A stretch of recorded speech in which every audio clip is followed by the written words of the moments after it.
Good morning, everybody, and thank you for joining us on our latest webinar um, about SmartShip. I'm Neil Rose, and I'm a product consultant here at BlueBridge One, and I work exclusively on our range of suite apps, of which SmartShip is one of them. So what we'll be doing today, I'll just be showing you how SmartShip works and how you can use it to connect your Netsuite account to your shipping carriers. And then specifically about how you can set SmartShip up to automatically select the carrier and the service that you need for any particular shipment. The session will last 30 minutes and there'll be a bit of time at the end for any questions. So if you have any questions, if you please post them in the QA section of the webinar, and there's a button in sort of the top left of the webinar screen where you can do that, and we'll pick those up at the end. If we run out of time and I can't answer them, we'll feed back to you separately to answer all those questions. So just to tell you a little bit firstly about BlueBridge One, for those of you who aren't familiar with us, we're a very long established and experienced NetSuite partner, and we've got a number of accreditations. You can see a couple of them there. We've got, for example, the 5-star partner award from NetSuite for the last 7 years, and we're the only NetSuite partner in the EMEA region to achieve that. We're also part of the Suite Cloud Developer Network, which is relevant to SmartShip in terms of how we develop that. And it also, SmartShip also has the Built for NetSuite accreditation. So that's something NetSuite check in with us twice a year for each new release of NetSuite to make sure that SmartShip is fully compatible with NetSuite. So in terms of the SmartShip product, we brought it in just over 4 years ago, and the user base has been steadily growing since then. We've now got over 80 active user licenses, and we have a wide range of customers in lots of sectors who use SmartShip. And some of our customers are doing thousands of shipments a day, and overall, SmartShip handles across our customer base tens of thousands of shipments a day. We have, if you want to find out a bit more about how some of our customers use SmartShip, we have some case studies that we'd be very happy to share with you for three of our reference customers there. So if you'd like to receive those, then please just drop a message in the QA panel of the webinar, and we'll send those to you after the call. Okay, so a bit more detail now about SmartShip. So we have 2 types of integration with carriers, and the first one are the shippers you can see there, and they're our direct integration. So with these, we connect your NetSuite account directly to the shipper's system for that list there. And this is a growing list as well. And we've recently, for example, brought in DX and the pallet network into this list in the last couple of months. So if the shipper that you use isn't listed there, then please let us know, because we'd certainly be very interested to investigate that to see if we can add that to our list of direct integrations. We also have 2 other integrations with other services, which are Ship Theory and GFS, and GFS stands for Global Freight Solutions. So these are shipping aggregators, and they provide access to a very wide range of other shippers. Some of them are quite niche, but other are quite sort of familiar. So some familiar names here like Royal Mail, Yodel, and Hermes. And by having an account either with Ship Theory or with GFS, and we can use SmartShip to connect you to any of those shippers there. So overall, a very wide range of integrations are available with SmartShip. In terms of the benefits, probably the biggest benefit we think of using SmartShip is the potentially quite significant time that you can save if you're currently having to manually enter shipment details into a shipper's portal. So if you're doing that, we think it's sort of on average, it takes about 3 minutes per shipment to do that. You can get that down to around 4 seconds by using SmartShip. So even if you're only doing 40 packages a day, there's still a very significant potential to save time. So that can be, it can release staff to work on other things. It could enable you to increase your capacity in terms of what you ship out. It could be a real cost saving there by using that. Obviously, if you're not having to double enter data, that risk of errors is eliminated. SmartShip also can handle sort of export compliance for you. So most of our shippers were able to connect to them using their paperless trade or electronic trade systems. So there would be no need to print off things like commercial invoices for exporting. And then also we've got the selection rules, which I'll show you in a moment, which is the focus for the session today.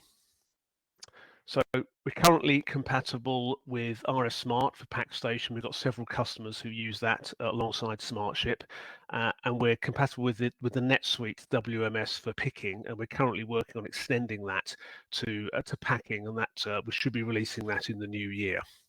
And SmartShip will work in a standard Netsuite account and also in a One World account. Okay, so I was going to sort of focus now on the selection rules that you can use in SmartShip. So if you've got multiple carriers and you use multiple different services with those carriers, it can be a challenge to select the correct carrier and service for each shipment, but SmartShip can help with this. And I'll demonstrate these rules to you in a moment in a NetSuite account, but essentially they cover, the areas we cover are the shipment destination, so that can be to country, county or postcode level. Your shipping locations, if you ship from more than one location, if that sort of is a factor in determining which shipper or service to use. The customer or supplier to whom you're sending the goods. The weight of the consignment and the number of packages can be used again as a rule. As can specific items. So we've got, for example, some customers who have a small number of very bulky items that they ship, and that can only be handled by certain carriers. So again, SmartShip can be used to automatically select that carrier. Packaging types can be used as well. And finally, the day of the week or the time of day, again, can be used as a rule. So if you have, for example, a pre-9 next day service, but you may have a cut-off point where you have to book that, say, by 2 p.m., then you can use the time of day to make sure that that service is selected when appropriate. So I'll just now jump out of this presentation and just go to a NetSuite account. So we've got a test account here, which we use just to let you know the response time on this test account is generally quite slow. So please don't be concerned if it is slow. That won't be what you'd expect to see in a production account. So I've created a few sales orders actually before the call just to demonstrate what SmartShip does. And I've got this one here. So this is a very sort of simple sales order. It's just got 4 items on it. Again, this is all pretty standard NetSuite functionality here. And this is going to an address in the UK. And so I'm just going to fulfill the sales order now. And the process I'm sort of demonstrating here is if you're processing your fulfillments and shipments sort of one at a time at your dispatch area. So we've got now the fulfillment screen, again, pretty standard fulfillment screen. Clearly that's new. So the Save and SmartShip button again is added in by the SmartShip bundle, because that's how we deliver SmartShip to your account via a bundle. And if I now go to the shipping tab, there's some further fields again which are added in, which are this section here. So what I can do here is I can select the actual service I want to use. And this is a scenario where I'm not using the rules at all. So I'm having to manually decide for this particular shipment, say for these items here, going to this address, which service to use. And there's a lot of options, potentially a lot of options here. So I've got, there's lots of different shippers, TNT, APC, DPD, Tufnells, etc., etc. So this could be quite a challenge to work out which of these particular services are the right one in this situation. And this is where the rules can help you. So I've just on this tab, I've actually got some rules I've set up just to demonstrate it. So we create the rules in what we call a SmartShip service group. So what I've done here, I've created this set of rules to use 9 potentially make available 9 different shipping services, say from DHL, FedEx, APC, DPD, and TNT. And then The rules are used to decide which is the correct service for a particular scenario. And these rules operate a little bit like a workflow in the sense that when it's initiated, it works its way down in sequential order through these rules until it finds the first one that meets the criteria. So I'll just go back here and I'll just open another sales order. And this one is for going to use the customer rule. So this one is for this customer here, BB1 Test Limited. So I'll just fulfill this sales order. And if I go to the shipping tab, you'll see that this time I can't change that service. That's been pre-selected for me using the rule. So it says it wants to ship this one with DHL Domestic Express. So I'll now go back to my service group and have a look at that rule to see why that's happened. So it's in fact the first rule in the list here. So I'll just edit this record so you can see it in a bit more detail. So we've got, so these are all the rules that you can potentially set up. So again, covering like destination, location, customer, weights, package counts, items, packaging, and then day and time of the week down here. So in this one, I've set two rules here. So I've said the destination country should be the United Kingdom, and the customer or supplier should be BB1 Test Limited. So if we go back to our fulfillment, we can see, if we look at the address, we can see it's a UK address, so it meets that criteria. And the customer is the BB1 Test Limited, so it's met the first criteria, and that will work quite happily. Now, what I can do, let's say, in fact, we've created this sales order for the wrong address, and it actually needs to go to one of the other addresses for this customer. So we'll just change this to France.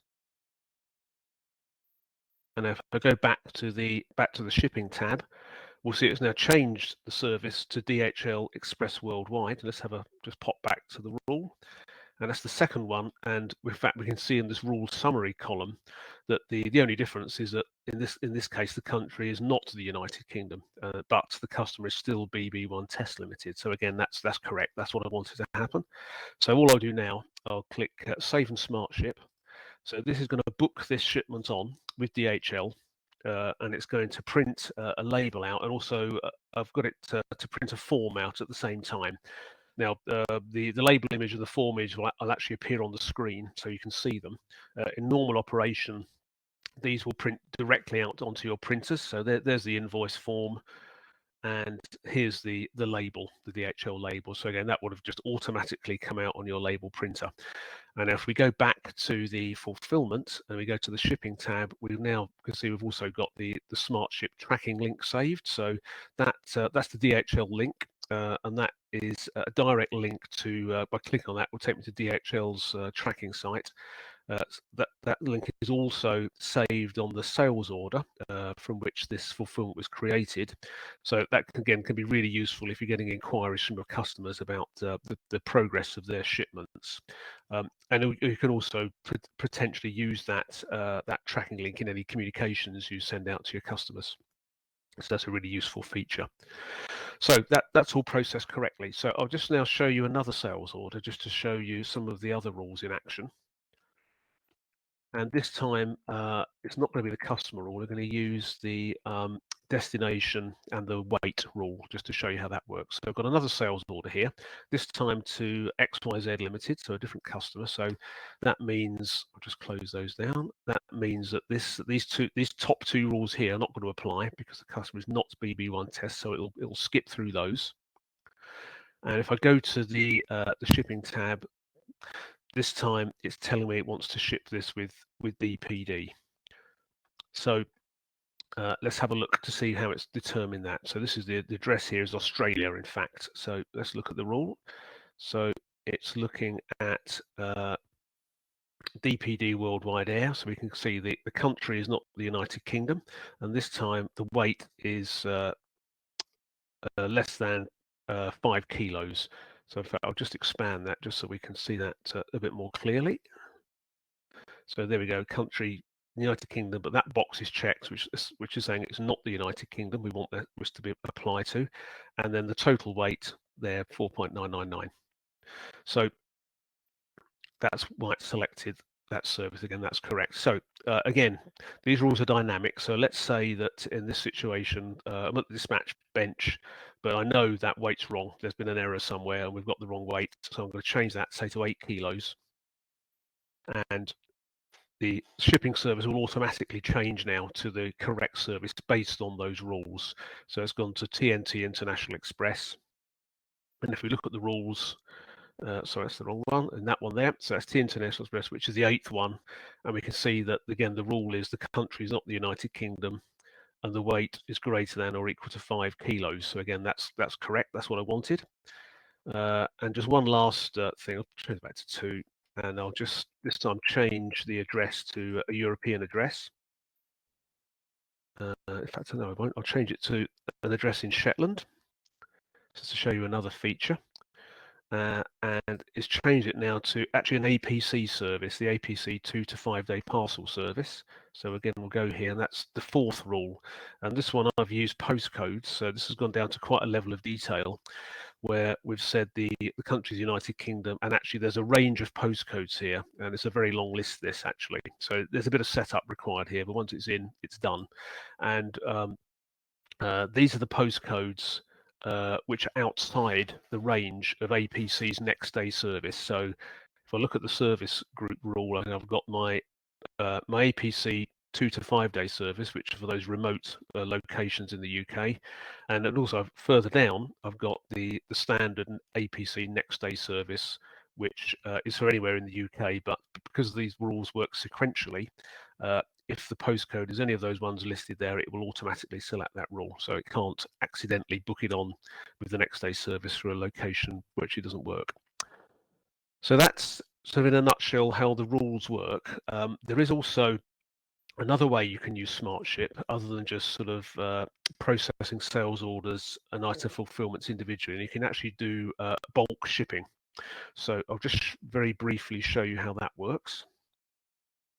So again, once you've installed the bundle, you get a SmartShip menu here, and this screen here called Process SmartShip Shipments.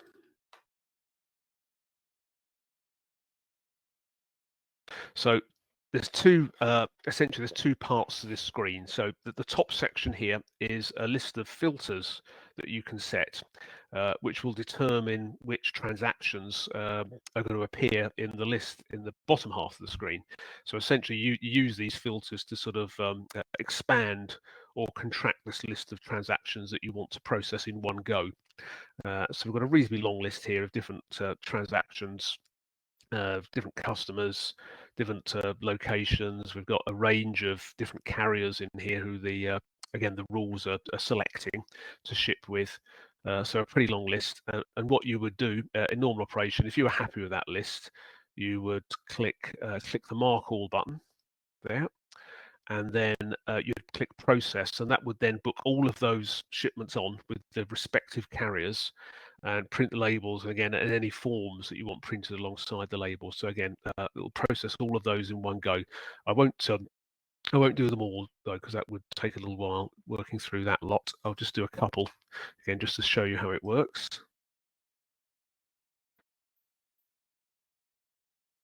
So we'll just do let's do these two here. So we've got two here, two fulfillments. As you can see there, those two customers I showed you earlier, so XYZ and BB1. And if we work across, again, we can see a little bit of the address, and we can see the services here, again, that the rules have selected to ship with. So we've got DPD and DHL. These two columns, you can't see the header, but that's the package count and the weight. Again, they can be edited here. So let's change on this one. Let's just change the weight to 8 kilos, and it'll update the service from DPD to TNT International. So those rules are still working on this screen. It will still respect those rules. Obviously, it's not. I can't change the address on this screen as I could on the fulfillment, but if you've got a rule based on package count or weight, then it'll be picked up here, so you won't have to sort of go in and manually edit the item fulfillment. So I'm happy with that. So I'll now click Process. So that's going to, again, put both of those shipments on, so with DHL and with TNT, and we'll get, again, labels and any forms will be automatically generated. And again, tracking details, again, are going to be saved on the fulfillment and the sales order for both of those. So there's that invoice for DHL, and there's the DHL label, and there's the TNT label. And again, just automatically come out on your printer. And then once that's done, it takes you back to that screen. Again, ordinarily you do all of these, so that screen would then be blank, and then you'd come back to that the next time you want to ship some items. So that's giving you sort of a quick sort of overview of how SmartShip works. So again, just to add again that DHL one, sorry, the international one again has covered all the the TNT one has covered all the customs requirements in terms of commercial invoicing, so no need to print anything off. So I'll just pop back to finish off the presentation. So just in terms of the investment required, so the cost of SmartShip, there's an annual license of $899 per shipper per year. Slightly different for our integrations with GFS and with ShipTheory, which give access to those that other long list of shippers I showed you. So with GFS and ShipTheory, the first license for the first carrier would be $899, and then if you add subsequent carriers to that, they'd then only be $699. So if you're using, say, GFS for Royal Mail and Hermes, the Royal Mail license would be $899 and the Hermes $699. We offer a setup service to install and set up SmartShip for you, working alongside you, and there's a one-off cost for that service of £500 per shipper. You can also install SmartShip yourself by following our user documentation, which covers the steps required to do that. And just in terms of sort of timescale, as a rough guide, we suggest you should allow about 2 weeks to install, set up, test, and go live with SmartShip in your Netsuite account. Just in terms of the return you can expect to get on that investment, we have a return investment calculator as an example here. So again, if you'd like to go through that, we'd be very happy to run that process with you. And this is just sort of a fairly typical scenario here with a customer with 2 carriers, with DPD and DHL, and they're shipping on average 40 packages a day with DPD and 20 with DHL, and the labour cost of the people who are doing the manual data entry into the shippers portal is £10 an hour. And that's coming out at about the saving of just under £6,000 a year by using SmartShip. Clearly, if your volumes are significantly higher than that, then the savings can be much bigger potentially. So just to wrap up, we had a look at SmartShip and how you can use it to connect your Netsuite account to your shipping carriers and remove that need for manual data entry. I've shown you the label and form printing, which can be done at the click of a button. We've seen that tracking data is saved into Netsuite, and I've shown you how you could use those carrier and service selection rules to automate that process and potentially make the process even more slick and more efficient.